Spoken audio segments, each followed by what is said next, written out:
Bueno, nosotros lo que hicimos fue establecer las relaciones entre los distintos periodos históricos y el ejercicio de poder ininterrumpido por las oligarquías. En realidad, es una película que habla del poder. El poder que las oligarquías agroexportadoras y después diversificadas ejercieron y ejercen sobre las clases subalternas en Argentina.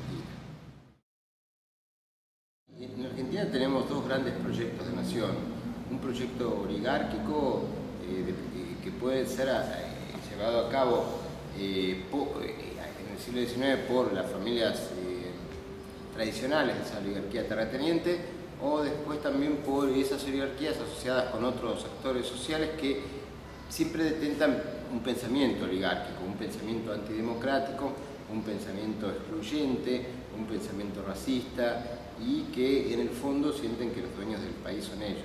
Entonces, hay dos grandes modelos de país, un modelo de país oligárquico y un modelo de país industrializado, incluyente, pero que el ejercicio del poder necesario para crear este otro modelo de país se ejerce en forma interrumpida en realidad, o sea, por cortos periodos de tiempo, porque el otro país, el país oligárquico, tiene un ejercicio de poder en forma ininterrumpida y aborda todos los procesos democráticos y de industrialización por inclusión social.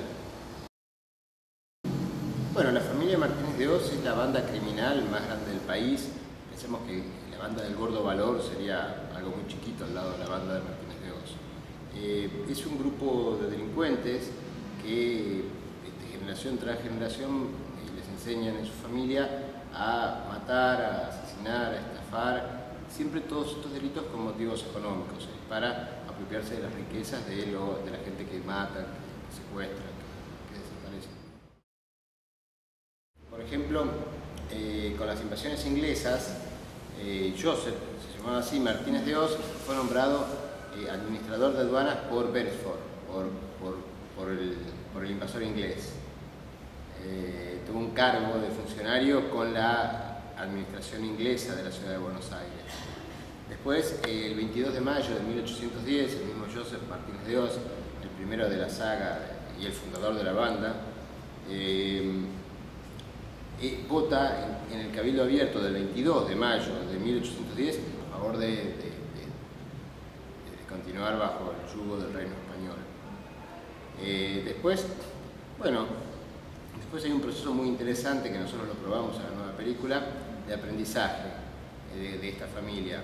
Hablamos de esta familia, por supuesto que no es la única, pero esta sería la más emblemática de esas viejas familias asesinas que durante los 200 años de historia del país siguen teniendo poder.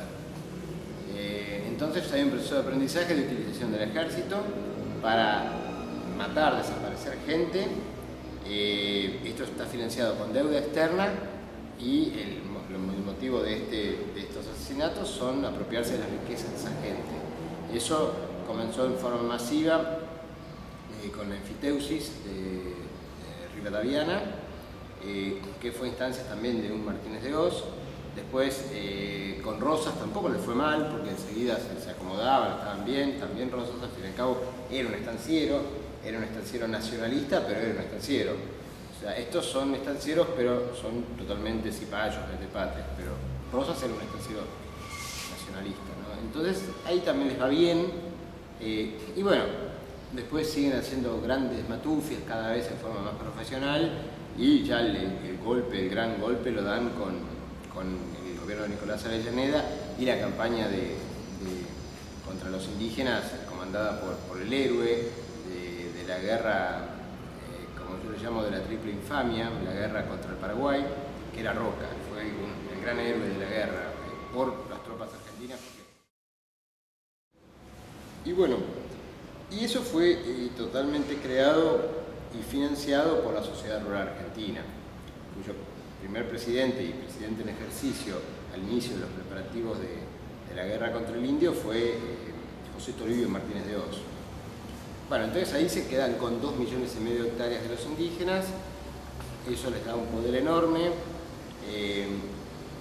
y después también producto de la constitucionaria pereza y falta de intelecto creativo, y bueno, estaban permanentemente viajando por todo el mundo. Nosotros tenemos los archivos fílmicos de la familia Martínez de Oz, estaban siempre viajando. Entonces después tienen grandes problemas económicos y tratan de resolverlos otra vez con otras acciones totalmente delictivas también, ya en el poder, ¿no? Había un Federico Martínez de Oz, que fue gobernador de la provincia de Buenos Aires con la dictadura de Justo, que en 1935, él también era el líder de la Liga Patriótica, características filonazis. Después también estaban en una embajada en Biarritz, también habían hecho grandes contrabandos, o sea, siguen cometiendo ya delitos no tan importantes, pero continúan cometiendo delitos. Y bueno, y después tenemos que pensar que ya en 1976, José Alfredo Martínez de Oz, como jefe civil de la dictadura y a cargo del Ministerio de Economía de la Nación, crea una banda junto a otros amigos, por ejemplo Reinal,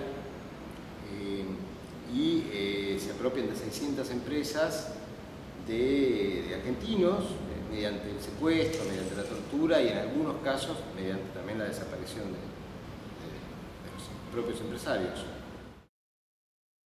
Y la familia Martínez de Oz se inició un juicio para prohibir la película y también para sacarnos un montón de plata. Para que haya un juicio tiene que haber un juez que haga lugar a una demanda. Si no, no es un juicio, es una demanda. Y efectivamente, de 4 jueces de la Nación, 3 fungieron como jueces en la época de Videla. O sea, fueron parte del cogobierno del Estado argentino a través de la judicatura.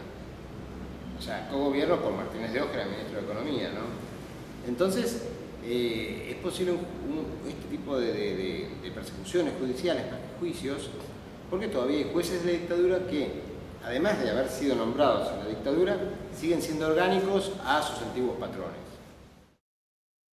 En el archivo de Indias, en Sevilla, encontré un libro muy viejo que se llamaba Almanac Mercantil, que fue editado en Madrid en 1806. Y entonces era el quién es quién del reino español, o sea, los más ricos. Y aparecían los más ricos en el reino, en Madrid, en todas las ciudades españolas, y después en las principales ciudades de las colonias, que en ese momento eran muchas, en 1806. Entonces en la Plaza de Buenos Aires, así lo llamaban a la ciudad de Buenos Aires, aparecen 14 de los más ricos. En una línea aparece Joseph, con PH, Joseph Martínez de Oz. En la línea de abajo aparece Pedro Díaz de Vivar. O sea, hace 200 años, Joseph Martínez de Oz y Pedro Díaz de Vivar eran 2 de los 14 más ricos de la Plaza de Buenos Aires. 200 años después, el descendiente de ese Joseph, 2 descendientes de ese Joseph Martínez de Oz, nos hacen juicio a nosotros para que nos callemos. ¿Y quién es el que abre la llave de ese juicio? La presidenta de la Sala M de la Cámara Nacional Civil, la descendiente de Pedro Díaz de Vivar, Matilde Díaz de Vivar. O sea, 200 años atrás estaban juntos, ahora siguen estando juntos.